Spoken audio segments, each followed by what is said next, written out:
Comme vous le savez, nous sommes très ravis de pouvoir vous retrouver dans notre champ de réflexion. Aujourd'hui, dans notre capsule, nous parlons de ce sujet qui n'a cessé de défrayer la chronique au niveau du Togo.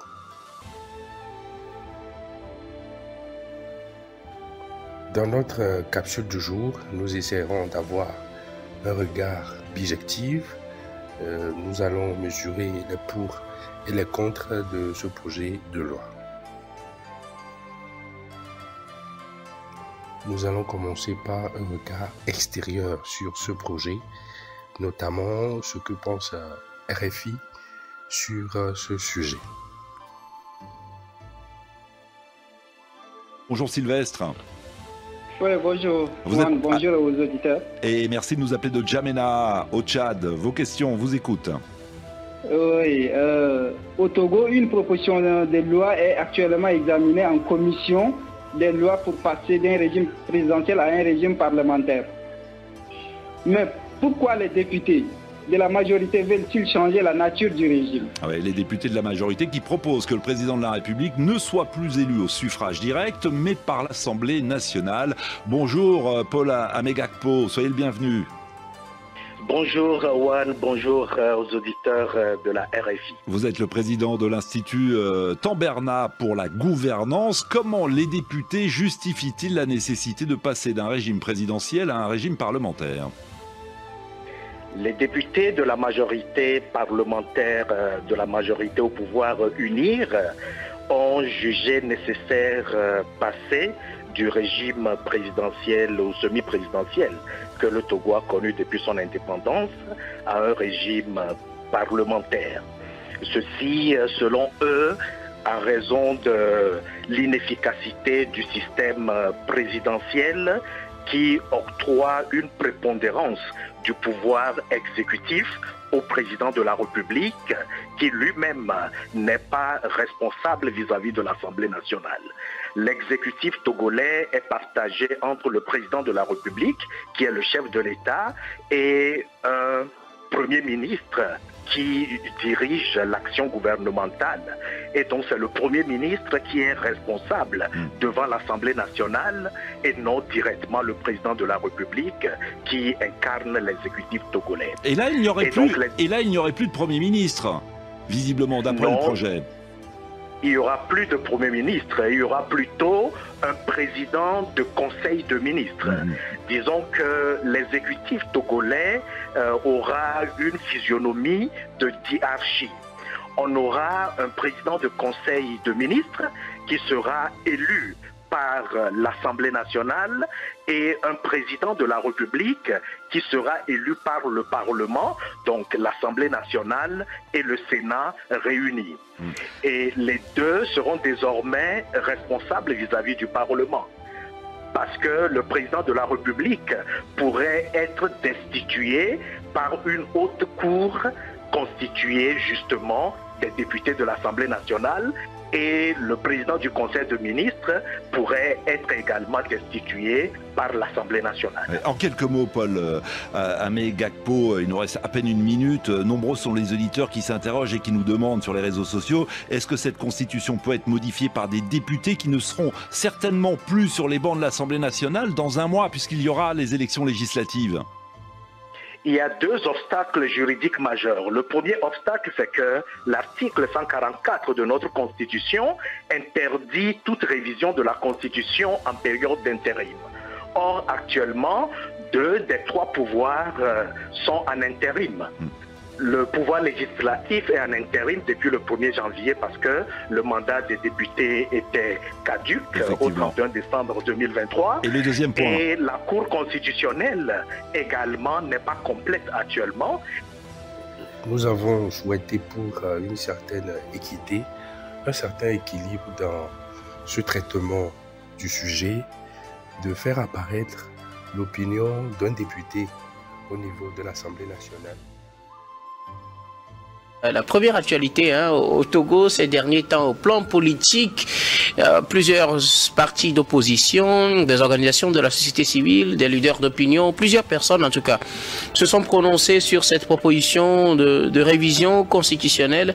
Le projet est sur la table des députés, elle est étudiée en commission avant que, là on pourrait peut-être apporter certaines modifications avant que le travail ne vienne s'il le faut en plénière et on en saura plus. Mais déjà des réactions dans la foulée puisqu'il y a une idée de révision constitutionnelle et donc cela suscite beaucoup de réactions. Nous allons en parler avec nos invités Germain Pouli, Louis Kamako et l'honorable député Beausoleil Obekou, avec qui d'ailleurs j'ai envie de commencer ce sujet. Honorable, vous en tant que député, vous avez reçu quand même cette proposition de révision ou de modification constitutionnelle qui suscite beaucoup de débats dans l'opinion au Togo.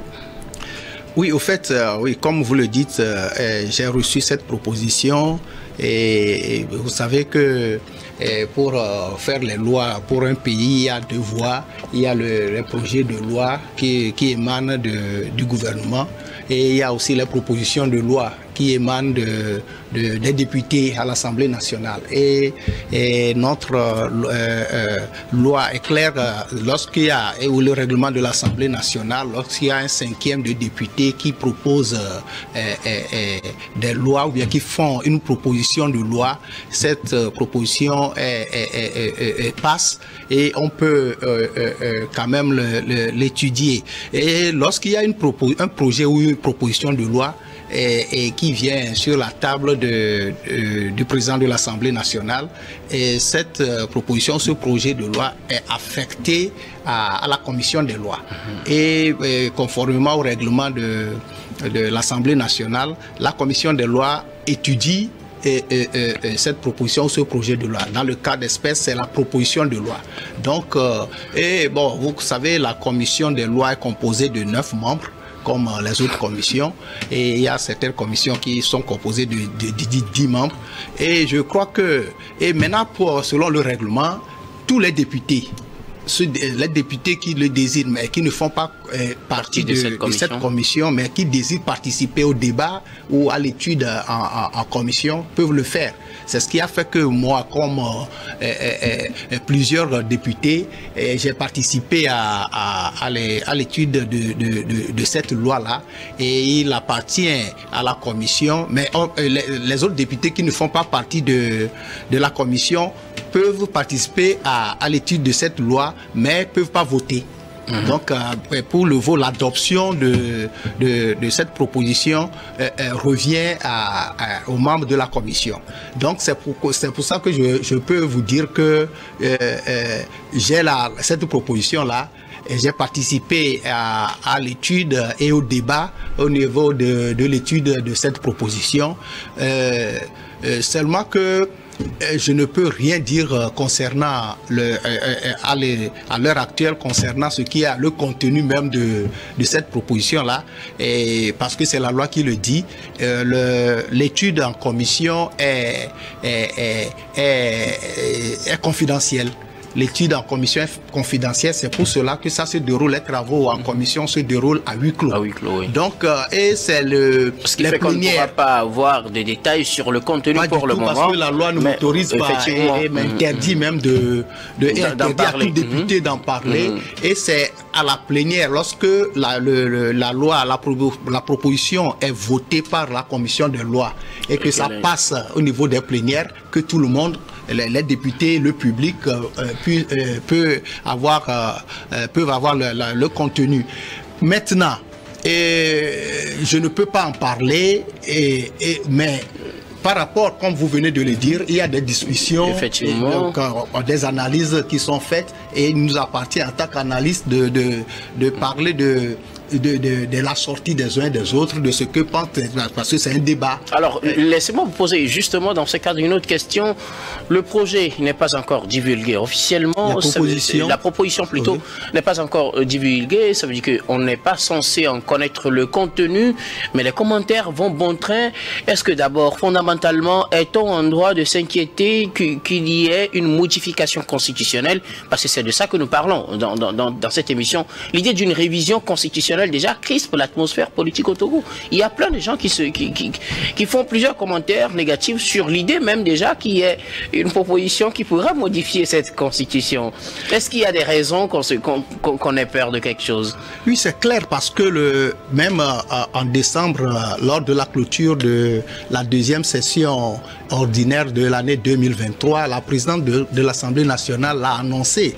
Elle a annoncé qu'il y a une proposition de révision de la Constitution qui est arrivée sur sa table, qui est déposée sur sa table. Là, c'est clair que cette proposition-là concerne la Constitution, la révision de la Constitution. Donc, tous les Togolais, parce qu'elle a dit, on était en séance et c'est public, donc tout le Togo le sait qu'il y a une proposition en cours. Donc cette proposition-là a fait son chemin.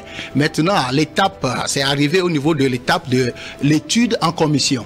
Donc au fait, les commentaires qui sont faits, moi je me dis que en écoutant, en lisant certains commentaires, il y a la remarque, c'est que beaucoup de choses qui sont dites ne sont pas en réalité ce qui se fait, ou bien ne reflètent pas les propositions que les députés, le groupe de députés a fait. Maintenant, moi, ma question, est-ce que fondamentalement, il y a des raisons que les gens s'inquiètent qu'il y ait une modification constitutionnelle à cette étape? Moi, je ne trouve pas de raison pour que les gens s'inquiètent, parce que d'abord, l'inquiétude devait être du fait que si cette proposition ou une révision constitutionnelle est légale ou pas. Oui, justement, donc je dis que, justement, voilà. Parce qu'on suppose que vous, députés, vous devriez normalement rendre l'établi fin d'année 2023 ou début 2024. On sait qu'on n'a pas eu les élections législatives à temps. Elles sont programmées pour le 20 avril, donc vous êtes toujours en place. Il y a certains qui estiment que vous n'êtes pas fondamentalement habilité à voter des lois de cette nature-là, vu que normalement, vous devriez normalement rendre l'établi si on avait fait les élections à temps. Non, au fait, si on avait fait les élections en temps, on devait rendre le tablier. Oui. Et si on n'avait pas fait les élections, on n'a pas fait les élections. Il y a certains qui estiment que vous devez juste assurer les affaires courantes. Non, au fait, pourquoi estimer alors que la loi est claire, la loi est là?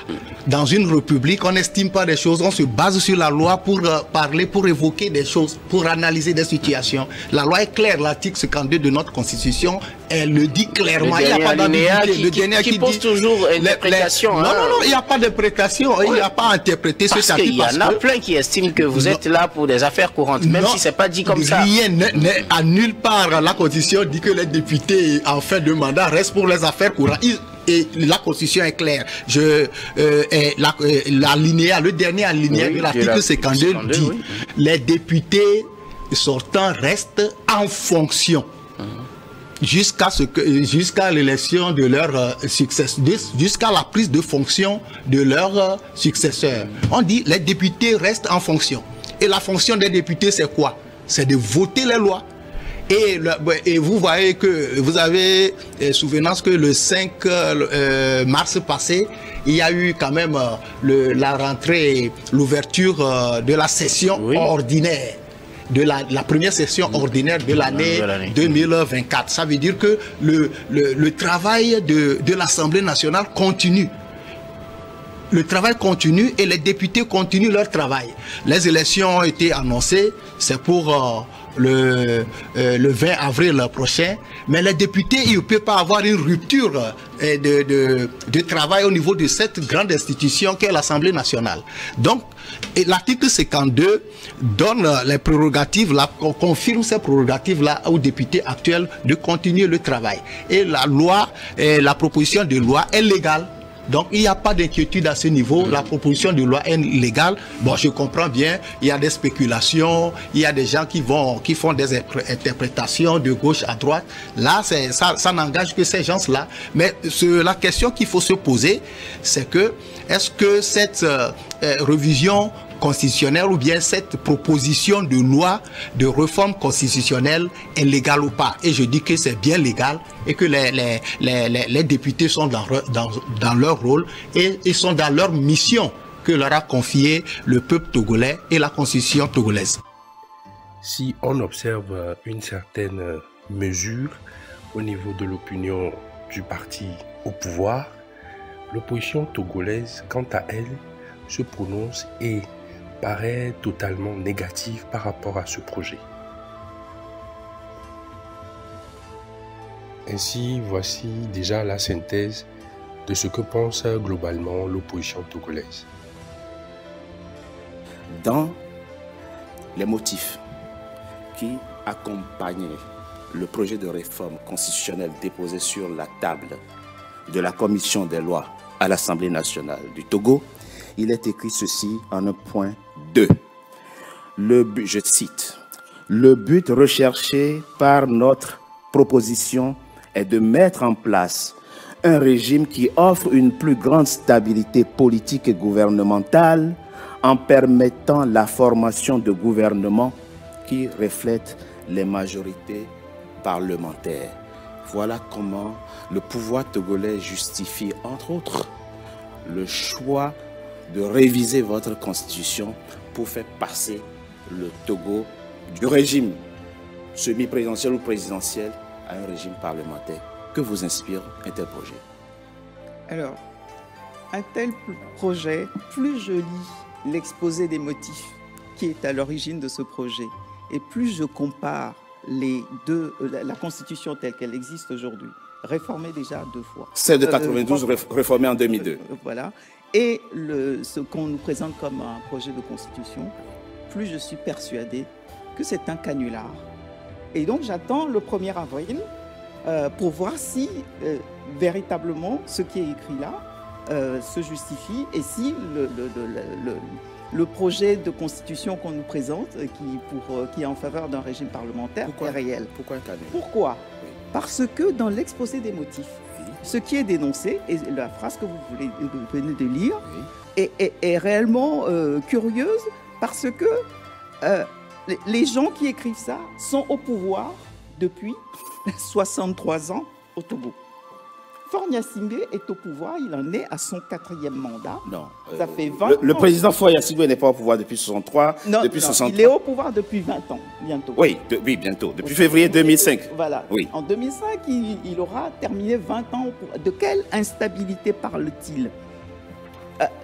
On va encore avoir une stabilité plus politique, plus grande. Je précise, avant que vous ne poursuiviez, Brigitte Améganvi, que le représentant du pouvoir que nous avons invité n'a malheureusement pas pu faire le déplacement pour être présent dans cette émission. Ce n'est que partie remise, bien entendu. Nous reviendrons dans d'autres émissions sur ce projet de réforme.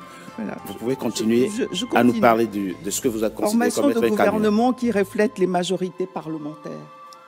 Les majorités parlementaires sont formatées, fabriquées depuis toujours à l'Assemblée nationale, à tel point que, si je prends juste l'exemple des 2 précédents parlements qui ont eu lieu, celui qui a été l'Assemblée nationale, j'entends, celui qui a été élu en 2007 et celui qui a été élu en 2013, qui sont les 2 seuls scrutins qui étaient véritablement concurrentiels, eh bien, l'opposition avait systématiquement plus de 50% des suffrages, mais n'a jamais eu plus de 20% des sièges, tout simplement parce que le découpage électoral est fait de manière à ce que, finalement, dans les fiefs où on vote à plus de 80% pour le parti RPT, l'ancien UNIR aujourd'hui, ce sont l'essentiel des sièges sont alloués à ces départements-là. Et dans la région maritime, où on vote à 20% UNIR, eh bien...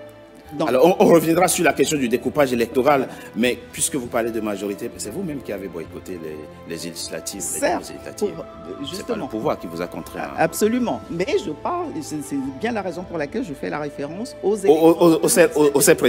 seul président. Voilà, qui était pluraliste et où l'opposition, avec la majorité des suffrages, n'a jamais eu plus du tiers des sièges. Disons les choses. Donc, majorité parlementaire. Quel problème vous pose le passage au régime parlementaire? Non. Alors, ce n'est pas le passage au régime parlementaire qui pose problème. Oui. C'est la manière de procéder qui est... c'est une escroquerie, une fraude, un canular, je ne sais.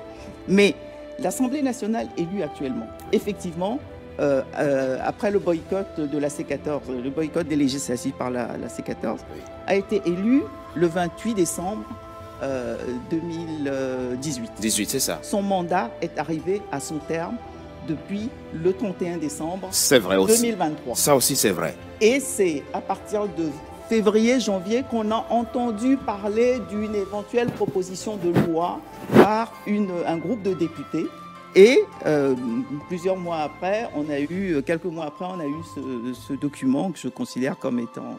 Alors, c'est exactement comme l'un des ministres de Faure Gnassingbé, à un moment donné, dans un discours, avait fait une sortie disant que le président Faure Gnassingbé a hérité d'un pouvoir avec une économie délabrée, un tissu social déchiré, etc. Sauf qu'il oubliait qu'il parlait du père de Faure Gnassingbé, qui a gouverné le pays. Si je vous résume. Et qui a cédé le pouvoir à son fils. Si je vous résume. Je termine juste en disant que le RPT, dans son temps, et aujourd'hui, nous a systématiquement habitués à se prévaloir de ses propres turpitudes. Et c'est sans arrêt comme ça. Or, il existe un principe tout simple en droit qui est que nul ne peut se prévaloir de ses propres. Vous êtes en train de nous expliquer que les motifs évoqués ici pour justifier ce projet de réforme constitutionnelle sont du fait du pouvoir en place. C'est ce que vous êtes en train de nous dire. En gros, nous sommes en face d'un projet inopportun envoyé à des parlementaires illégitimes, puisque vous dites que le mandat est arrivé à terme depuis.